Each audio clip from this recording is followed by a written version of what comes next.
The stars were unfamiliar here. The alien fleet drifted through the silent stretches of deep space, broken, battered, and exhausted. Smoke and sparks leaked from the hulls of their ships, the hum of failing engines a constant, grim reminder of their plight. No one spoke. No one dared to hope. They had traveled so far, fleeing the unstoppable force that had consumed their homeworlds one by one. Entire civilizations, rich and powerful, had fallen. Now, this small coalition of survivors floated in the void, searching for something no one dared to admit aloud: shelter. Admiral Rillick, a tall, green-skinned veteran of countless wars, paced the command deck of the flagship.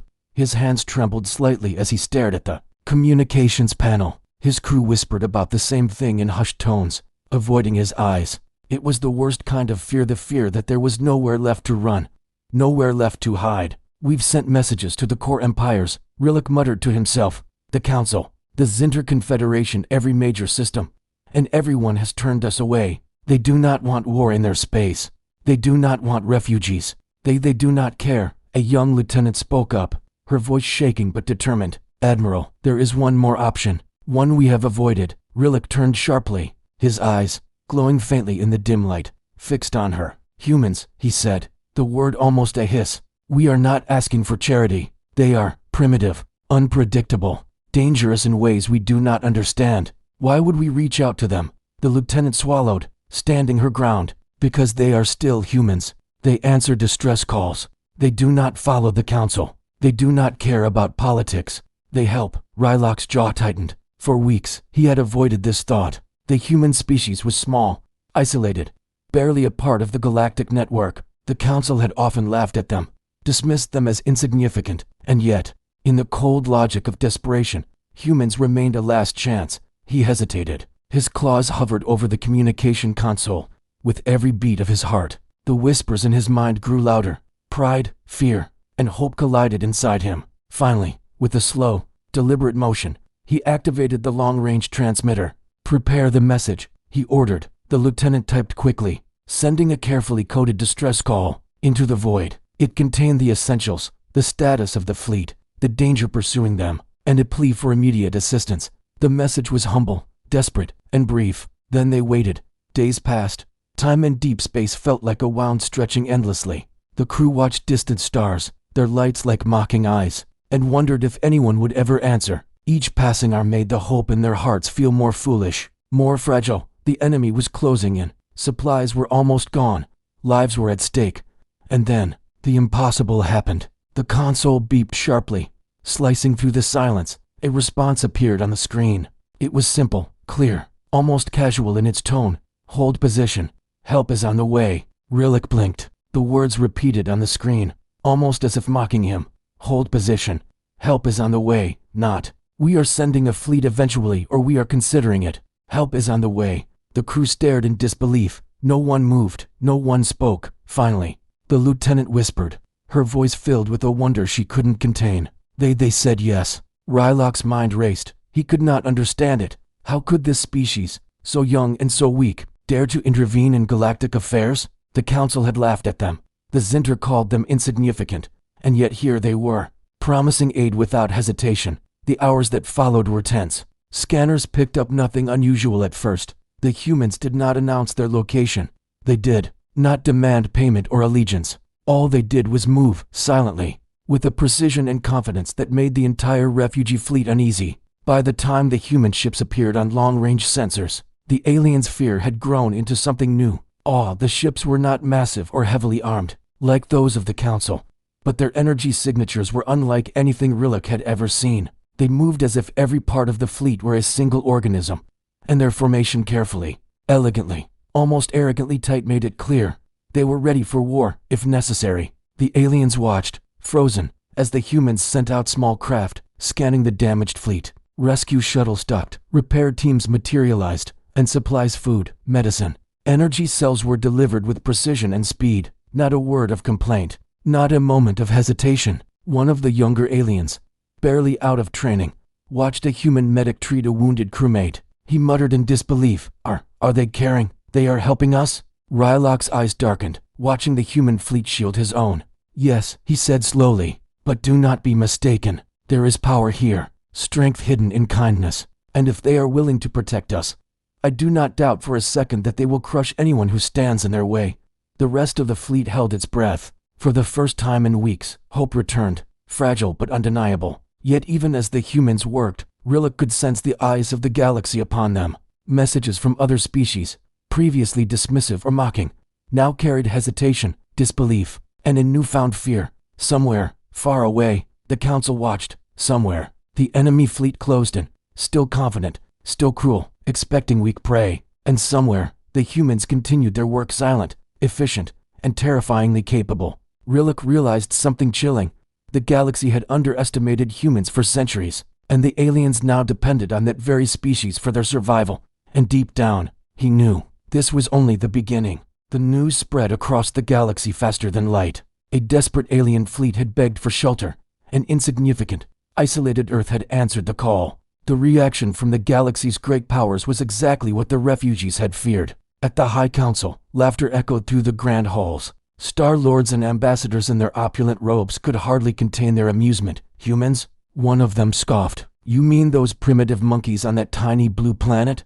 They dare to send aid? This is a farce, not a rescue. The Zinter, known for their cold logic, were just as dismissive. A species so new, so young, they cannot possibly understand what's at stake. They will fail. Even among the refugees, the laughter was bitter. Weeks ago, they'd been scorned by these same powers. Now, they were being mocked again, this time for placing their trust in humans. Admiral Rillick felt a deep unease. Had they made a terrible mistake, relying on a species everyone else dismissed so easily? But they had no other choice. Curiosity, and a sliver of hope, compelled them to continue their journey into human space. And as they did, something strange began to happen. Their sensors started picking up anomalies, faint signatures, unusual energy readings, and the unmistakable signs of massive, hidden infrastructure. Human space, long assumed to be an empty backwater, was anything but. The first sign was subtle. Outposts on distant worlds blinked into existence on their scanners, appearing almost overnight. Small, unassuming fleets moved with an unnatural, perfect coordination. The refugees tried to calculate the energy levels being put out, but they couldn't. It was as if humans were doing something the galaxy had never seen before, hiding immense power in plain sight. The closer they got, the stranger it became. On one isolated world, colossal structures rose from the surface, covered in lights that hummed and pulsed in a rhythm that defied any natural explanation. It was as if entire planets were waking up, preparing for something. A junior officer turned to Rillick, his voice trembling. Admiral, they are ready for war?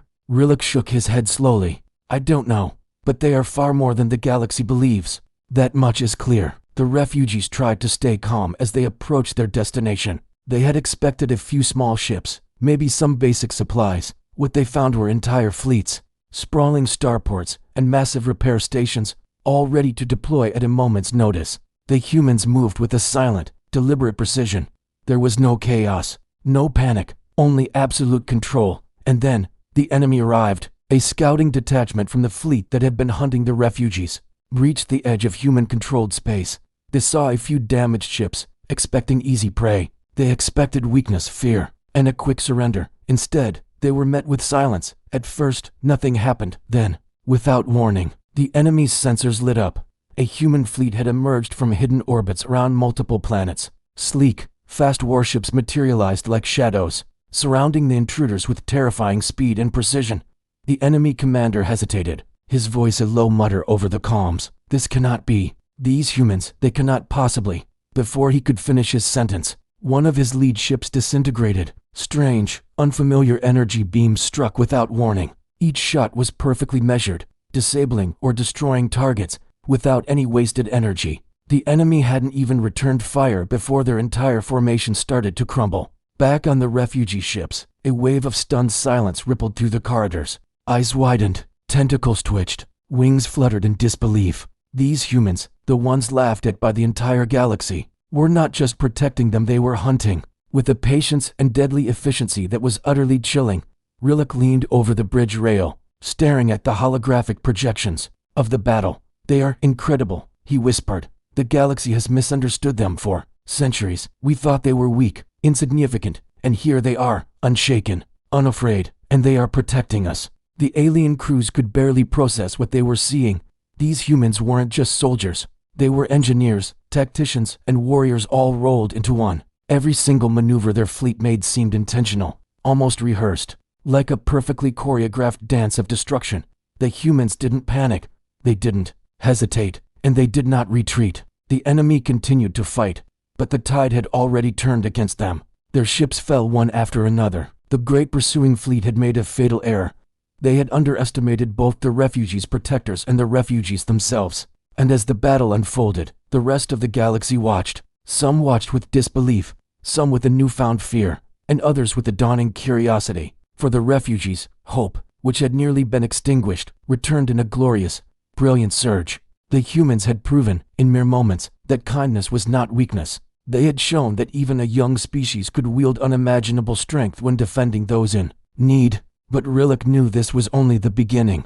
The humans' true rival on the galactic stage had changed everything, not just for his people, but for the galaxy itself. Every empire that had laughed would now watch with caution. Every warlord who had ignored their rise would now reconsider their calculations. And somewhere, in the dark void beyond human space, the main body of the enemy fleet was preparing to strike. They believed they could overwhelm these upstart humans, just as they had overwhelmed so many others. But they had never faced a species like this before. A species that combined intelligence, strategy, and a quiet, terrifying fearlessness in ways the galaxy could barely comprehend. The refugees clung to their newfound hope, but they could feel the tension building across the cosmos. The galaxy was about to witness something it had never seen before, something that would force every civilization to question their deepest assumptions about power, weakness, and the quiet species from the small blue world. And in the silent hum of their damaged ships, one thought echoed in every mind: humans do not fight like anyone else, and they are here for us. The alien fleet drifted closer to human space. What they had expected, a small, disorganized response, was nowhere in sight. Instead, entire star systems seemed alive, humming with energy and purpose. The closer they came, the more they realized how little they truly understood about humans.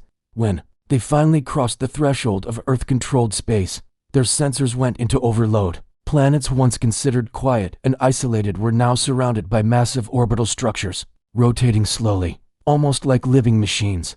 Docking bays opened to reveal fleets of sleek ships, their hulls gleaming under distant suns. Repair drones zipped through the void with precision, tending to the refugees' damaged vessels. The aliens whispered among themselves. One pilot, a small, blue-scaled creature named Tyvan, muttered, "We thought we would find shelters, maybe food, maybe water, not this." Admiral Rillick did not answer. He, too, was in awe. His eyes scanned the displays, trying to comprehend the scale of what humans had built. Entire fleets of warships, repair stations that could handle thousands of vessels at once, energy fields capable of protecting whole planets. The humans had hidden all this in plain sight. The galaxy had laughed at them, and yet they had prepared in secret, quietly, for decades. "Prepare to dock," Rillick ordered, his voice steady despite the tremor in his claws.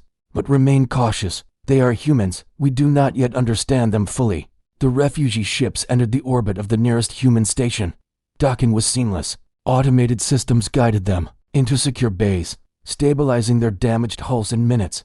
Refugees who had never seen human technology before stared in disbelief as robotic arms repaired engines, replaced armor plating, and even delivered food and medicine directly to the ship's internal compartments. But the real shock came when humans arrived not as soldiers, but as commanders, engineers, and builders. They walked among the refugees, asking calm, precise questions. "Where are your critical systems? Damaged? How many of your crew are injured? What weapons did your attackers use?" The aliens were confused. They had expected humans to ask for allegiance, for treaties, for information to sell to the council. Instead, humans simply worked. They listened. They repaired. They protected. Rillick approached one human commander, a tall woman in a dark uniform with an insignia he did not recognize. Her eyes were calm, steady, and strangely intense. "Admiral Rillick," she said, "we have received your fleet's distress call. We will provide shelter, repairs, and protection. Tell us about the enemy. We want to understand them fully so we can defend you effectively." Rillick blinked. The aliens around him whispered among themselves. Humans did not demand surrender. They did not negotiate terms. They asked questions only to prepare, only to plan. Tyvan, the pilot, leaned toward Rillick and hissed softly, They are preparing for battle. Even as they feed us. Even as they repair our ships." Rillick nodded. He had felt it through the quiet power behind every gesture, every word, every action. Humans did not fight without reason, but when they did fight, it would be with precision and unstoppable force. Over the next hours, the refugees explored the stations. They saw human engineers working on massive repair drones, weapon systems being tested in controlled simulations, and entire fleets being refueled and armed. The humans moved with a rhythm that was almost hypnotic, as if every motion had been calculated 100 times before. One of the refugees, a small, winged creature named Vera, spoke softly to a human medic. Why do you help us? We are nothing. The galaxy, the council, they said you were weak. The human medic smiled, gentle but firm. We help because it is the right thing to do, not because of fear, not because of politics, because no one deserves to be abandoned when they are in need. The words struck the aliens like a shockwave. They had expected arrogance, condescension, or manipulation. Instead, humans offered strength wrapped in kindness, power hidden beneath calm generosity. Rillick realized something profound.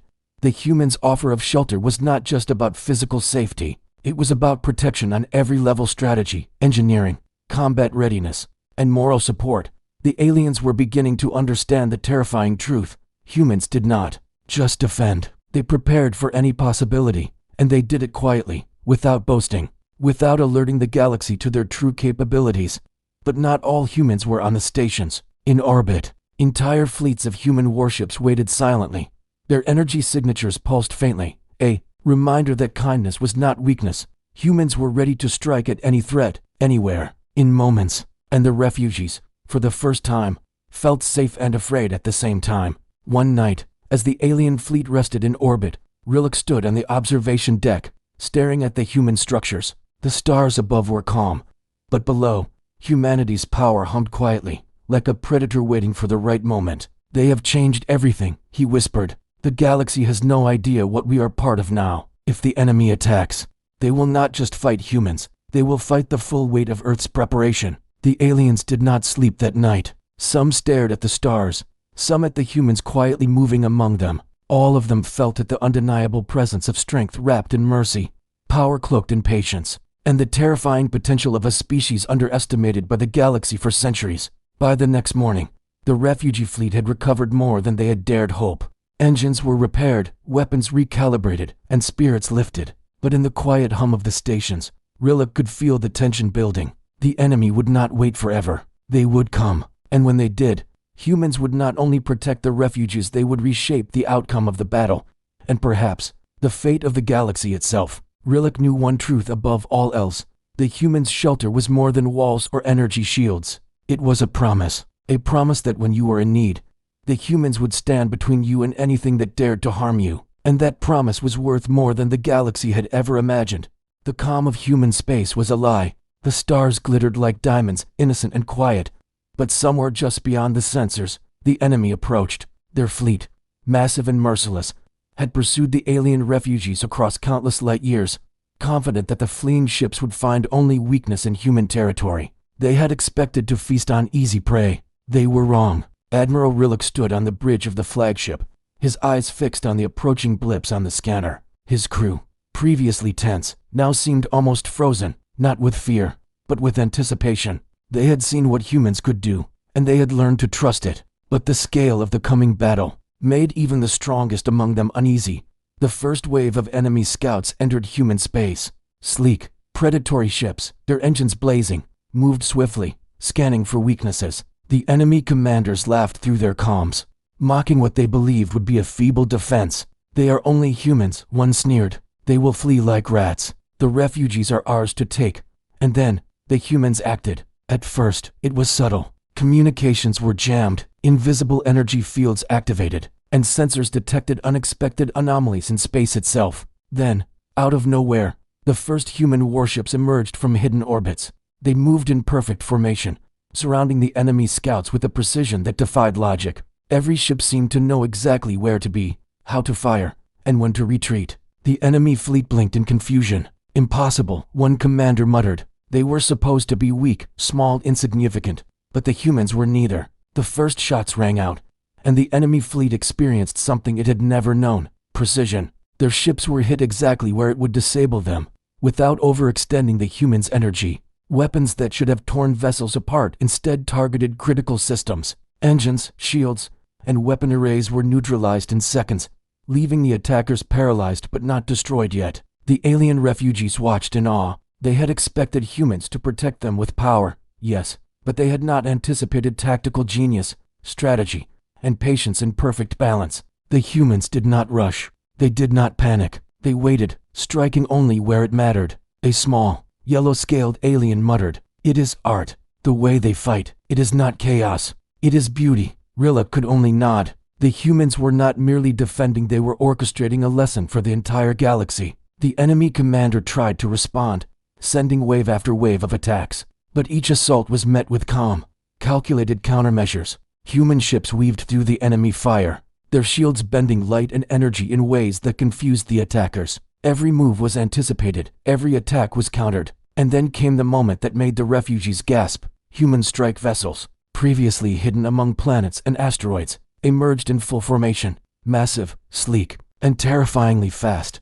They flanked the enemy fleet from unexpected angles. Energy beams sliced through the void like silent lightning, hitting their targets with deadly accuracy. Ships exploded, not in chaos, but in almost choreographed precision. The enemy faltered, then panicked, even from their command posts. The aliens could see it. The humans were not just defending, they were dominating. Each wave of attackers was met with a stronger, faster, more coordinated response. The galaxy's perception of humans as weak, emotional, and unpredictable was shattered in seconds. Tyvan, a small pilot, whispered to Rillick, They are unstoppable. Even their mercy, it is deadly." Rillick did not respond. He had realized the truth the moment humans began their attack. They did not fight for glory. They did not fight for conquest. They fought for protection for their people, for their allies, and for those who sought their help. And when humans fought for something they cared about, the galaxy itself could not stand in their way. The battle continued for hours. The enemy fleet, massive and confident at the start, was reduced to chaos. Ships collided, shields failed, and morale crumbled. The human warships did not celebrate or gloat. They moved silently, efficiently, never wasting energy, always focused. Each alien vessel they protected remained untouched, repaired mid-battle by human support drones, and returned to the fight. The refugees realized something even more profound. Humans did not just offer shelter. They offered strategy, strength, and hope. They offered the chance to survive where the galaxy had promised only death. By the time the enemy fleet began to retreat, the galaxy had already begun to whisper. Star systems far away were watching. The High Council, which had laughed at humans only days ago, now sat in tense silence. The enemy fleet, once thought invincible, had been humiliated by a species dismissed as insignificant. Rillick looked at the human commander again. She was calm, almost casual, her crew moving as if nothing extraordinary had happened. And yet, the scars of battle, the shattered enemy ships, the disrupted formations told a story of total mastery. They are unlike anything the galaxy has ever seen, Rillick muttered. His claws tapped lightly on the railing. Kindness and strength, together. I have never known such a combination. The refugees knew one truth above all else. They had survived not because they were strong, not because they were clever, but because humans had decided to protect them. And the galaxy would remember this day, because when humans arrived, they did not merely save lives, they changed the rules of engagement for everyone. They had arrived as a response to a desperate call, and they had left as a force no civilization could ignore. Rillick felt something unfamiliar, a quiet, powerful certainty. Humans were not just protectors, they were game changers. And if the enemy returned, the galaxy would see just how far that power could reach. As the stars blinked and the surviving enemy ships limped away, one thought echoed through every alien mind. Never underestimate humans, not their kindness, not their patience, and certainly not their power. Because when humans fight to protect those who seek their help, the universe itself bends to their will. The human commander's voice finally came over the comms, a calm and steady tone that cut through the silence of the aftermath. Admiral Rillick, the immediate threat has been neutralized. Your fleet is secure. We are sending medical and repair teams to assist your people. Welcome to human space. Rillick took a deep breath, the tension finally leaving his body. He looked out at the tranquil starfield, now truly safe. The human fleet was already reforming, some ships disappearing back into their hidden positions, others beginning the slow, methodical process of cleanup. It was business as usual for them, but for the rest of the galaxy, everything had changed. He keyed his comms. Human commander, he began, his voice thick with emotion. On behalf of every soul you saved today, thank you. We are in your debt. The response was simple, yet it carried the weight of a galactic paradigm shift. There is no debt, Admiral. You asked for help. We answered. And in that moment, Rillick knew the age of empires was ending, and a new era, one of protectors, had just begun. An era defined by humanity. The stars were quiet now, but the echoes of battle still lingered. Alien fleets drifted among the twisted debris of the enemy's retreat, their sensors scanning for any sign of a renewed attack. Yet no one dared move too quickly. A chilling realization was spreading through the allied ships, a truth that was both terrifying and humbling. Everyone, from the smallest fighter pilot to the highest-ranking commander, had come to understand the same thing.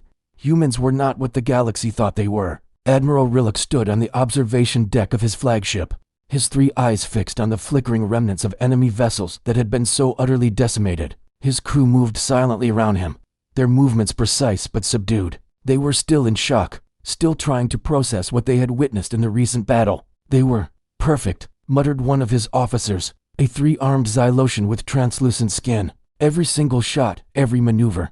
They didn't waste a single action. Rillick nodded slowly, the weight of that realization pressing down on him. For centuries, the galactic community had mocked humans, dismissing them as an insignificant, overly emotional species from a backwater solar system. And yet, here they were, quietly, patiently, and methodically proving every single one of their critics wrong. It was then that the truth became undeniable. Humans did not just react to threats, they anticipated them. Every command they issued, every repair they conducted, every single strike in battle was part of a grand, intricate plan that stretched far beyond the immediate moment. They had spent their time not in conquest, but in observation. They had studied the galaxy, learned its complex politics, its hidden weaknesses, and its looming dangers. And they had prepared quietly, patiently, relentlessly. One of the refugees they had rescued, a small, winged creature named Vera, stepped forward. Her large eyes were wide, her wings trembling slightly. Admiral, why did they help us? Why risk their fleets, their ships, their lives for us? We have nothing to offer them. Rillick looked down at her, his jaw tight with a newfound respect. Because they understand one simple truth, he said, his voice low but firm. If you come to their door in need, they protect you. It's not for reward. It's not for politics. It's not for glory. They do it for the simple reason that it is the right thing to do. And when they fight to protect, they fight without mercy. The rest of the galaxy had expected humans to be chaotic, emotional, and reckless in battle. Instead, they were calculated, patient, and terrifyingly efficient. Their kindness had been a strategy all along, a quiet act of diplomacy that concealed a strength, a power, and a precision the galaxy had never imagined possible. In the days that followed, as the refugee fleet sheltered in human space, the aliens began to learn more. Human engineers descended upon their damaged ships, making repairs that should have taken weeks in mere hours. Their strategists studied the remnants of the enemy fleet and adjusted the sector's defenses, anticipating the enemy's next move before the enemy had even conceived of it. Every human action carried weight, every word was measured. Even the refugees' own fleets were transformed. Under human guidance, damaged engines were not just repaired, but rebuilt to be stronger. Weapon systems were enhanced with modifications that seemed almost magical, and energy shields were optimized in ways that defied conventional engineering. For the first time, the assembled alien species understood that humans did not simply protect, they empowered. They didn't just give you a shield, they taught you how to build your own, and then helped you make it better than anyone else's. Rillick walked through one of the massive, city-sized human stations, watching engineers calmly calibrate a new shield generator for one of his cruisers. A human officer, noticing his awestruck gaze, approached him with a small, knowing smile. "You've seen it now, haven't you, Admiral?" she said quietly. "We don't fight because we're bloodthirsty. We fight because it's necessary, and we fight for those who cannot defend themselves."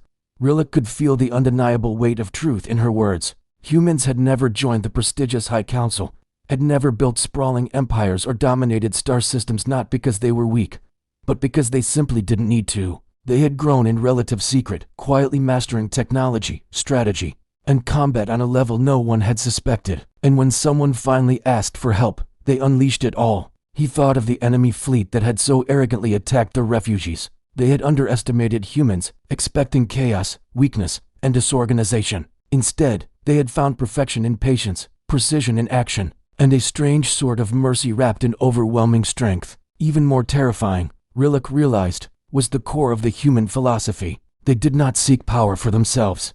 They did not seek conquest. They sought only to protect, and in doing so, they had become a silent, unassuming force that the galaxy could never, ever ignore again. One night, as the combined refugee fleet rested in a stable orbit around the human station, Rilek stood with Vera on an observation balcony. They looked out over the glittering lights of the orbiting structures, a testament to human ingenuity. The stars were silent, but the low hum of human activity from the station below was powerful, a constant thrum of energy that felt almost alive. "Do you understand now?" Vera whispered, her voice filled with awe. "Why the Council mocked them? Why the entire galaxy chose to ignore them for so long?" Rilek nodded, his gaze distant. "It was never ignorance," he replied. "It was arrogance. No one expected a species so young to master so much, so quickly, and no one in this cynical galaxy ever expected a species to value kindness as highly as they value strength." Just then, a quiet, unobtrusive alarm sounded on the bridge of his ship.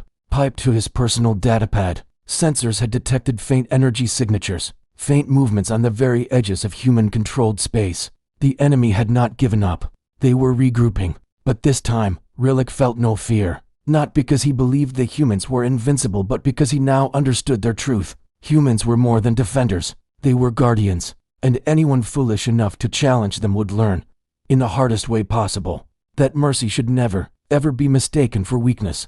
The refugee fleet began to move, shifting into a defensive formation closer to the station. Their repairs were complete, their weapons were optimized, their energy shields were fully charged. The humans guided them, trained them, and prepared them for what was about to come next. And as they did, the rest of the galaxy watched, its various factions reacting with disbelief, fear, and for some, a quiet, growing respect. Rilek realized the final, chilling truth. The galaxy had misunderstood humans for centuries. They had been dismissed as weak, emotional, and inconsequential. Yet here they were, quietly controlling outcomes, protecting those in need, and single-handedly reshaping the balance of power across the stars. And the refugees, those who had been saved by this misunderstood species, knew one thing for certain. They owed their survival and perhaps the survival of countless others to the humans. Rilek looked at the human commander one last time. Her eyes were calm, almost serene, yet he could see an unmistakable fire burning within them. "Admiral Rilek," she said, her voice steady and clear, carrying across the comms to every ship in the fleet. "If the enemy returns, we will be ready." Rilek nodded, a profound mix of awe and fear settling in his heart. The truth was so simple, yet it would shake the very foundations of the galaxy. Humans are not to be underestimated, not their kindness, not their patience. The battle was over, but the echoes of its fury lingered across human-controlled space. Alien debris floated silently among the stars, a ghostly testament to the enemy's arrogance and humanity's overwhelming precision.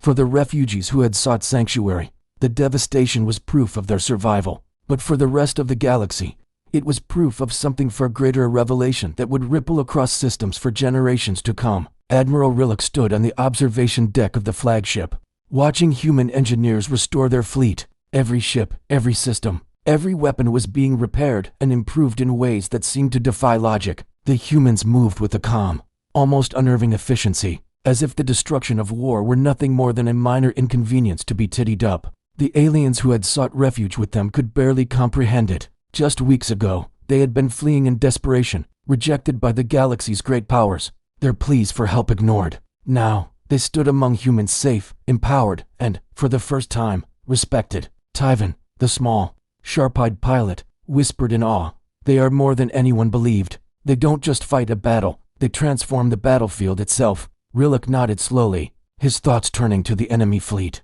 They had underestimated the humans. They had laughed at them. They had expected a weak, primitive species, easily brushed aside, and for that mistake, they had been utterly, devastatingly defeated, their pride shattered into a million pieces. But the story didn't end with a simple victory. The humans hadn't fought for glory, or for conquest, or for territory. They had fought to protect the refugees who had come to them with nothing, to protect the innocent who were caught in the crossfire, and in doing so, they had fundamentally changed the rules of the galaxy.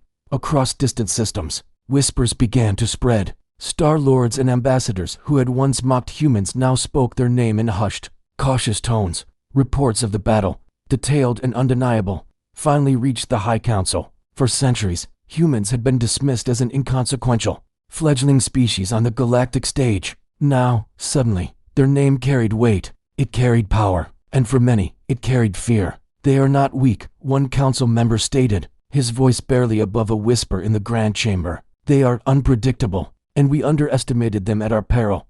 Rylok's gaze shifted to the human commander. She was the same woman who had calmly guided them through the chaos of their escape.